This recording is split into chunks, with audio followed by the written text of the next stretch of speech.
Hey all, இந்த notification எதை பற்றினது பார்த்தீங்கன்னா அலோபதி ஃபார்மசிஸ்ட் தான். இந்த நோட்டிஃபிகேஷன் என்னிலேருந்து நம்ம அப்ளை பண்ணலாம் அப்படின்னு பார்த்தீங்கன்னா இன்றைக்கி, அதாவது 4ஆம் தேதி ஜூன் மாதத்துலேருந்து. க்ளோசிங் டேட் எப்போன்னு பார்த்தீங்கன்னா 24ஆம் தேதி ஜூன் மாதம்தான். ஸோ இந்த மந்த்துக்குள்ளேயே சீக்கிரமாக அப்ளை பண்ணிவிடுங்க. எக்ஸாம் டேட் எப்போன்னா நெக்ஸ்ட் மந்த், அதாவது ஜூலை 13ஆம் தேதி. இது டென்டேட்டிவ் டேட்ஸ் தான். ஸோ எக்ஸாம் டேட்டு முன்னையும் வரலாம் பின்னையும் வரலாம். ஸோ ரெடியாக இருங்க எக்ஸாமுக்கு. நம்பர் ஆஃப் வேக்கன்சி பார்த்திங்கன்னா 43. இது லெவல் 5 எக்ஸாம் தான். ஸோ அதனால் 30 to 40K நம்ம எக்ஸ்பெக்ட் பண்ண முடியும். நெக்ஸ்ட்டு எஜுகேஷ்னல் குவாலிஃபிகேஷன் பார்த்துடலாம். இது 12th முடிச்சிருக்கணும். 12th முடிச்சுட்டு டிகிரி இல்லைன்னா டிப்ளமோ ஃபார்மசி பண்ணியிருக்கணும். முக்கியமாக ரெக்கக்னைஸ்டு யூனிவர்சிட்டியாக இருக்கணும். அதுக்கப்புறம் நம்ம ஃபார்மசி படித்ததை ஃபார்மசி கவுன்சிலில் நம்ம ரிஜிஸ்டர் பண்ணியிருக்கணும்.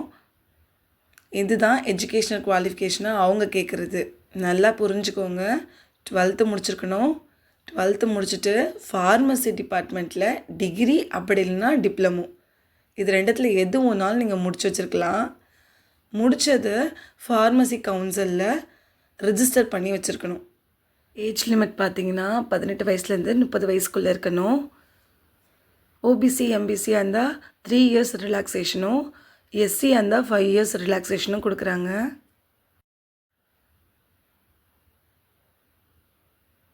நெக்ஸ்ட்டு எக்ஸாம் எப்படி நடக்குதுன்னு பார்க்கலாம். இது 2 பேப்பராக எக்ஸாம் நடக்கும்.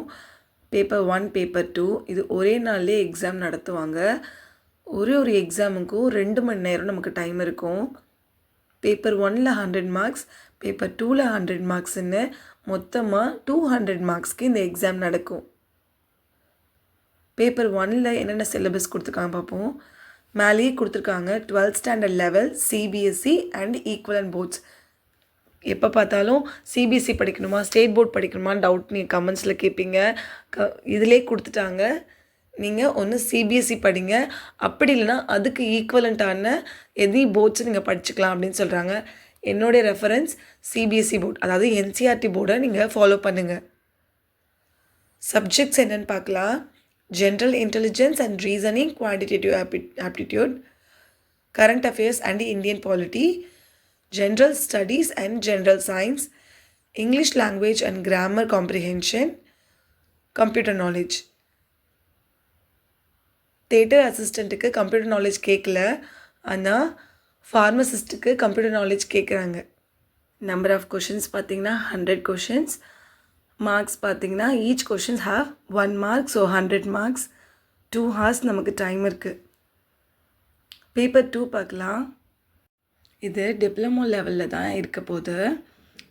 இதோட சிலபஸ் என்னென்னா pharmaceutics, pharmaceutical chemistry, pharmacognosy, biochemistry and clinical pathology, human anatomy and physiology, health education and community pharmacy, pharmacology and toxicology, pharmaceutical jurisprudence, drugstore and business management, and hospital and clinical pharmacy.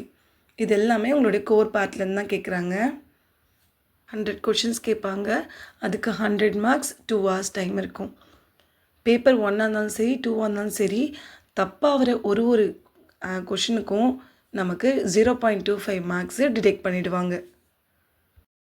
Paper 1ன்றது உங்களுக்கு பைலிங்குவலில் இருக்கும், அதாவது English compulsory இருக்கும். அது கூட உங்களுடைய regional language, Tamil, Telugu இல்லைன்னா மலையாளம், இந்த மாதிரி ரீஜனல் லாங்குவேஜில் ஏதாவது ஒரு இருக்கும். பேப்பர் 2ன்றது ஃபுல் அண்ட் ஃபுல் இங்கிலீஷில் மட்டும்தான் இருக்கும். திரும்பவும் சொல்கிறேன், இது பாண்டிச்சேரி ஆஸ்பிரன்ஸ் மட்டும்தான் இதுக்கு அப்ளை பண்ண முடியும். அதர் ஸ்டேட்ஸை அப்ளை பண்ண முடியாது. இந்த நோட்டிஃபிகேஷன் requirement.py.gov.in அப்படி இல்லைன்னா health.py.gov.in அப்படின்ற வெப்சைட்டில் நோட்டிஃபிகேஷன் ரிலீஸ் பண்ணியிருக்காங்க. செக் அவுட் பண்ணி பாருங்கள். இதில் வேறு ஏதாவது டவுட் இருந்தால் கமெண்ட்டில் சொல்லுங்கள், கண்டிப்பாக நான் ரிப்ளை பண்ணுறேன். லேகா விலாக்ஸை சப்ஸ்கிரைப் பண்ணி வச்சுக்கோங்க. எக்ஸாம் ரிலேட்டடான கண்டென்ட்டுக்கு கண்டிப்பாக யூஸ்ஃபுல்லாக இருக்கும். See you in the next video. Bye bye.